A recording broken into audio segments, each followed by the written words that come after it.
দেখছি সবাই হায়াতেরই পুঁজি অতিবাহিত হওয়ার দিক থেকে ক্ষতিগ্রস্ত, কিন্তু তারা নয় যাদের ভিতরে চারটা গুণ আছে।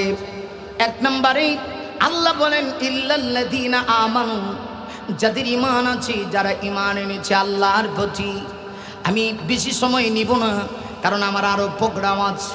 যত টাইমে আমি 10টা 15টি কথা শেষ করব। দিলের কানটা লাগায় কথাগুলি শুনতে হবে হৃদয়ের কান থেকে। আপনারা আমার সঙ্গে কথাগুলি দিলের কান দিয়ে শুনে আওয়াজ দিয়া বলবেন, বলুন তো দেখি ইমানদারের কি তাহলে কোনো ব্যর্থতা আছে নাকি? না, ইমানদারের কোনো ব্যর্থতা নাই। ইমানদার হলো সফলতা, ইমানদারের হলো দুনিয়াতে কামিয়াবি, পরকালেও কামিয়াবি। মুমিন শোনো, তোমার ইমানের দাম এত বেশি, তুমি একজন মুমিন হয়ে যদি পৃথিবীতে থাকতে পারো, একজন মুমিন থাকা অবস্থায় আল্লাহ নবী বলেছেন লা তাকুমুস সাআ হাত্তা ইউকালা ফিল আরদি আল্লাহ আল্লাহ। আল্লাহ নবী বলেন এই পৃথিবী আল্লাহ ততদিন পর্যন্ত ধ্বংস করবে না যতদিন পর্যন্ত একজন মুমিন পৃথিবীতে বেঁচে থাকবে। মুমিনের দাম এত বেশি, সাহাবীদের দিকে লক্ষ্য করে দেখো, সাহাবায়ে কেরাম ছিল খাঁটি ইমানদার। এজন্য আল্লাহ বলেছেন সাহাবীরা হলো ইমানের মানদণ্ড। তাই আল্লাহ পবিত্র কোরআনের ভিতরে বলেছেন আমিনু কামা আমানান নাস। আল্লাহ বলে ওকে মুমিন, ইমান যদি আনতে হয় মুমিন রে, আমার সাহাবীরা যেমন ইমান এনেছে, আমার সাহাবীরা ইমান আনার কারণে নিজের জীবন বিসর্জন দিয়েছে, তথাপি বাতিলের সামনে মাথা নত করে নাই। আমার সাহাবীদের মতো ইমান আনো, তাগুতের সামনে মাথা নত করো না। একটু লক্ষ্য করে দেখো একজন ইমানদারের মূল্য কত। হযরত ওমরের দৃষ্টান্ত দিলেই বুঝতে পারবা। হযরত ওমর ইমান আনার আগে ওমরের মক্কাতে কোনো ধাম নাই। হযরত ওমর কিন্তু লম্বা ছিলেন, শুধু লম্বা তা না, ওমর ছিলেন ছাগলের রাখাল। মাঠে ময়দানে তিনি ছাগলের রাখালগিরি করতেন। ছাগলের রাখাল হিসাবে তার কাছে অনেকগুলি ছাগলের পাল ছিল। সন্ধ্যার টাইম হয়ে গেলে ছাগলের পালের ভিতর থেকে সবগুলি ছাগলের পাল তিনি এক জায়গায় একত্রিত করার মতো তার যোগ্যতা ছিল না। যখন কিছু ছাগল এনে রেখে যাইতেন, বাকি ছাগলগুলি আনার জন্যে এসে দেখতেন এর ভিতরে 2-4টা চলে গেছে। অর্থাৎ ছাগলের পালের সবগুলি পালের ছাগল ওমর এক জায়গায় করতে পারতো না। সন্ধ্যার টাইম হইলে পড়ি হযরত ওমর বাড়ির ভিতরে যখন যাইতেন, হযরত ওমরের বাবা হাতের ভিতরে লাঠি নিয়ে চাবুক নিয়ে ওমরের গায়ে কোমরে চাবুক দিয়ে আঘাত করতো আর বলতো, ওমর রে লম্বা হইছো ঠিক, কিন্তু তোমার মেধা নাই, বেকল হয়ে গেলা। ছাগলের পালের ছাগলগুলি তুমি এক জায়গায় করতে পারো না, কোনো দাম নাই। ইমান আনার কারণে হযরত ওমরের দাম এত বেড়েছে। এবার হযরত ওমর যখন ইমান এনেছে, ওমর যখন ইমান নামক দৌলত গ্রহণ করেছি, ওমরের সম্মান এত বেড়েছে। আল্লাহর রাসূল বলেন আমি একদিন বের হয়েছি, নবীজি বলেন আমি আমার নবুয়তের চোখ দিয়া সব কিছু দেখতে পাই। আপনার আমার চোখ আর নবীদের চোখ এক না। আর নবীর চোখ আপনার আমার নবীর পাওয়ার কত। তিনি শুধু নবী তা না, তিনি নবীকুল সম্রাট, সকল নবীদের নবী, সকল নবীদের মাথার মুকুট, রাহমাতুল লিল আলামিন। নবীজি চোখ দিয়া দা দেখে গো, আমরা তা দেখি না। রাসূল বলেন হাদিসে আসছে আমি দেখতে পাচ্ছি ইবলিস আসতেছে, নজদেশের বড় হুজুর মিস্টার শয়তান আসে। আমার নবী তাকায় দেখি ইবলিস আসতেছে, নবীজি মুস্কি হাসি দেয়, কিন্তু একটু পরে তাকায় দেখে ইবলিস শুধু দৌড়ায় আর দৌড়ায়। কেন দৌড়ায়, কি হয়েছে? আমার নবীজি এবার একটু পিছনের দিক দিয়ে তাকাইছেন, তাকায় দেখে হযরত ওমর আসতেছে। আল্লাহু আকবার বলেন। হ্যাঁ, আরো জোরে আওয়াজ করে বলেন না আল্লাহু আকবার। কে আছে? হযরত ওমর। যে লোকটা ছাগল রাখালগিরি করার মতো যোগ্যতা ছিল না, ঈমান আনার কারণে ওমরের মর্যাদা এত বাড়ছে। আবার নবী তাকায় দেখি ওমরকে দেখে শয়তান শুধু দৌড়ায়। নবী মুস্কি হাসি দিয়া কয় ওমর রে, আরে ওমর আমার তোমার মর্যাদা এত বেড়েছে ইমানের দৌলত গ্রহণ করার কারণে। আজকে তোমাকে দেখে শয়তান পর্যন্ত রাস্তা ছাড়ে। শুধু আমার শয়তানকে দৌড়াইছি তা না, আজও পর্যন্ত ওমরের কথা শুনলে বেঈমানদের গায়ে কম্পন সৃষ্টি হয়, ঠিক কিনা? যার নাম মনে হলে ভরে যাইব খোলাফায়ে রাশিদার ওমর ফারুক। যার নাম মনে হলে ভরে যাইব খোলাফায়ে রাশিদার ওমর ফারুক। মাবুদের প্রতি ছিল নিবেদিত প্রাণ, জীবন করে দুঃখীদের ত্রাণ। মাবুদের প্রতি ছিল নিবেদিত প্রাণ, জীবন করে দুঃখীদের ত্রাণ। তে করে দুনিয়ার আলিশান সুখ ওমর ফারুক, ওমর ফারুক। বলেন বলেন ওমর ফারুক, ওমর ফারুক। জবান বন্ধ থাকবে না। ওমর ফারুক, ওমর ফারুক। যার নাম মনে হলে ভরে যাইব খোলাফায়ে রাশিদার ওমর ফারুক। মাবুদের প্রতি ছিল নিবেদিত প্রাণ, জীবন করে দুঃখীদের ত্রাণ। তে করে দুনিয়ার আলিশান সুখ ওমর ফারুক, ওমর ফারুক, ওমর ফারুক, ওমর ফারুক। মারহাবা গান। ইনসাফ কায়েমে যিনি মূর্ত প্রতীক, শান্তির সুবাতাস বহে চারিদিক। ইনসাফ কায়েমে যিনি মূর্ত প্রতীক, শান্তির সুবাতাস বহে চারিদিক। বাগাবাগি করে নিত সুখ আর দুঃখ, বাগাবাগি করে নিত সুখ আর দুঃখ। ওমর ফারুক, ওমর ফারুক। যার নাম মনে হলে ভরে যাইব খোলাফায়ে রাশিদার ওমর ফারুক।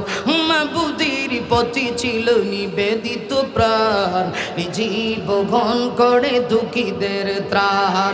তে করে দুনিয়ার আলিশান সুখ ওমর ফারুক, ওমর ফারুক, ওমর ফারুক, ওমর ফারুক। লিল্লাহে তাকবীর। শুধুমাত্র ঈমানের কারণে হযরত ওমর যখন জিরো ছিল সেই মানুষটাই হয়ে গেল অর্ধ পৃথিবীর শাসনকর্তা, যার আঙ্গুলের ইশারায় তামাম পৃথিবী চলে। আল্লাহু আকবার বলবেন না? মদিনায় কোথায়?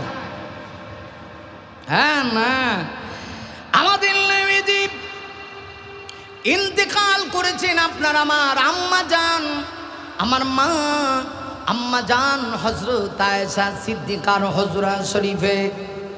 এজন্য আমাদের নবীজিকে এখানেই আমাদের নবীজিকে দাফন করা হয়েছে। আমাদের নবীজির ওফাত হয়েছে আমার মা আম্মা জান আয়েশা সিদ্দিকার হুজরায়, তাই আমার নবীজির রওজা হলো আম্মা জানের হুজরায়। আল্লাহর নবী বলেন কিয়ামতের কঠিন ময়দানে মহান আল্লাহ সর্বপ্রথম কিয়ামত যখন কায়েম করবে, আমার আল্লাহ আমাকে জান্নাতি দুইজন রেশমি কাপড় দিয়া, জান্নাতি দুইটা রেশমি কাপড় দিয়া ফেরেশতার মাধ্যমে আমাকে রওজা মোবারক থেকে আমার আল্লাহ উঠাবে। সুবহানাল্লাহ। আরে মুমিন আসো, আমি কথা শেষ করে দিচ্ছি। তাহলে আমরা বিশ্বাস করি যারা ইমানদার এদের কোনো ব্যর্থতা নাই, ইমানদার হলো সফলতা। তাই আল্লাহ বলেন ইমান যদি থাকে মুমিন রে, লোকটা কালো হোক কুচরি হোক, দেখতে ভালো হোক আর না হোক, ইমান আছে তো আল্লাহর কাছে দাম আছে, ইমান নাই আল্লাহর কাছে কোনো দাম নাই। এই জন্য আল্লাহ রাব্বুল আলামিন পবিত্র কোরআনের সূরা আসরের ভিতরে আল্লাহ বলেন ওয়াল আসর ইন্নাল ইনসানা লাফি খুসর। আল্লাহ বলেন শপথ সময়ের শপথ, কালের শপথ, যুগের। ইন্নাল ইনসানা লাফি খুসর। আল্লাহ বলেন নিঃসন্দেহে পৃথিবীতে যত মানুষ আছে সব মানুষ ক্ষতিগ্রস্ত। আমি তো বুঝিয়ে বলেছি হায়াত বা পুঁজি অতিবাহিত হওয়ার দিক থেকে সবাই ক্ষতিগ্রস্ত, সবারই হায়াত যায়, কিন্তু মুমিনের হায়াতটাও ক্ষতিগ্রস্ত হইল, শেষ হইল, মুমিনের ব্যর্থতা নাই। মুমিন হায়াত নামক দৌলত দিয়ে আখিরাত কামাই করে। এবার আল্লাহ বলেন ইল্লা, কিন্তু তারা নয় যাদের ভিতরে 4 গুণ আছে। নারী মুমিন যাদের ভিতরে 4 গুণ আছে, আল্লাহ বলেন তারা ক্ষতিগ্রস্তের মধ্যে নয়। 1 নাম্বার আল্লাযীনা আমানু, যারা ঈমান এনেছে, আল্লাহর প্রতি বিশ্বাস স্থাপন করেছে, আল্লাহর প্রতি। সর্বশেষ আমি আওয়াজের মাধ্যমে সবাই শাহাদত আঙ্গুলিটা গাছের দিকে উঠায়া একবার বলেন আমাদের বিশ্বাস কি, আমাদের আল্লাহ কয়জন, আওয়াজ করে বলেন। আরে মুমিন, আমরা বিশ্বাস করি আমাদের আল্লাহ একজন। আমরা আমাদের আল্লাহকে দেখি নাই, কিন্তু মুমিন হিসাবে আমরা বিশ্বাস করি আল্লাহকে দেখি নাই, আল্লাহ আছে দুনিয়াতে। চরম চোখ দ্বারা আল্লাহকে না দেখে বিশ্বাস স্থাপন করেছি। মুমিন টেনশন নাই, জান্নাতের ভিতরে যখন যাবা আল্লাহ তোমার আমার চোখের পাওয়ার এত বাড়ায় দিবে, ওই সময় চোখ দিয়ে তুমি জান্নাতে আল্লাহকে দেখতে পারবা। অতএব মুমিন রে, তোমার জীবন কষ্টে যাইতে পারে, ব্যর্থতা হওয়ার মতো কোনো সুযোগ নাই। মুমিন তোমার জীবন সফল। আল্লাহ বলেন সবাই ক্ষতিগ্রস্ত পৃথিবীতে যত মানুষ আছে, কিন্তু 4 গুণওয়ালা ছাড়া। 1 নাম্বার ঈমান যার ভিতরে আছে। 2 নম্বরে আল্লাহ বলেন ওয়ামিলুস সালিহাত, ঈমান শুধু থাকলে হবে না, নেক কাজ করা লাগবে। কারণ 2টা সম্পর্ক হলো লাজিম মালজুমের সম্পর্ক। ঈমান আছে, নেক আমল নাই, আল্লাহর কাছে কোনো দাম নাই। আমাদের আকীদা ঈমান আছে, তুই একদিন জান্নাতে যাইবা, কিন্তু জান্নাতি যদি তোমার মর্যাদা বুলন্দ হতে হয়, ঈমানের পাশাপাশি নেক আমল করা লাগবে। এজন্য সমস্ত কোরআনে আল্লাহ যত জায়গায় জান্নাতের ওয়াদা দিয়েছে, 2 শর্তের বিনিময়ে আল্লাহ দিয়েছে। আল্লাহ বলে ইন্নাল্লাযীনা আমানু ওয়া আমিলুস সালিহাত কানাত লাহুম জান্নাতুল ফিরদাউসি নুজুলা। আরে মুমিন, আল্লাহ বলে যারা ঈমান আনবে আর নেক আমল করবে, আল্লাহ বলেন টেনশন নাই, আমি তাদেরকে জান্নাতুল ফেরদাউসে মেহমানদারি করব। আল্লাহ কয় আমি হব মেজবান, মুমিন হবে মেহমান। তাহলে মুমিন রে, দুনিয়াতে কষ্ট কইরো, ঈমানটা ছেড়ে দিও না। 4 গুণওয়ালা মানুষ ক্ষতিগ্রস্তের ভিতরে নয়। 1 নাম্বার যাদের ঈমান আছে। 2 নম্বরে আল্লাহ বলেন ওয়ামিলুস সালিহাত, যারা নেক কাজ করে, সৎ কাজ করে, ভালো কাজ করে। ঈমানের পাশাপাশি নেক কাজ করলে দাম আছে। শুধু ভালো কাজ করো, ঈমান নাই, সংখ্যায় 0। 0-র পরে যেমন আর কোনো সংখ্যা, আরেকটা 0 দিলে যেমন কোনো লাভ হয় না। ঈমান ছাড়া যতই নেক কাজ করো কোনো লাভ হবে না, লাভ হবে না। এই জন্য ঈমানকে ঠিক করে নেক আমল করা লাগবে। গেল 2। 3 নম্বরে আল্লাহ বলেন ওয়াতাওয়াসাউ বিল হক, এরা ক্ষতিগ্রস্তের ভিতরে নয়, যারা পরস্পরই হকের প্রতি মানুষদেরকে ডাকে, হকের প্রতি মানুষদেরকে আহ্বান করে, সত্যের প্রতি মানুষদেরকে আহ্বান করে। 4 নম্বরে আল্লাহ বলেন ওয়াতাওয়াসাউ বিস সাবর। 4 নম্বর হলো যারা পরস্পরে মানুষকে অন্যায় কাজ থেকে বাধা প্রদান করে। এই 4 গুণ যার ভিতরে থাকবে, এরা ক্ষতিগ্রস্ত নয়, এরা সফল কাম। ঠিক কিনা? আল্লাহ আমাদের প্রত্যেককে বোঝার তৌফিক দান করুন। সকলে বলে আমিন। ওয়া আখিরু দাওয়ানা আনিল হামদুলিল্লাহি রাব্বিল আলামিন।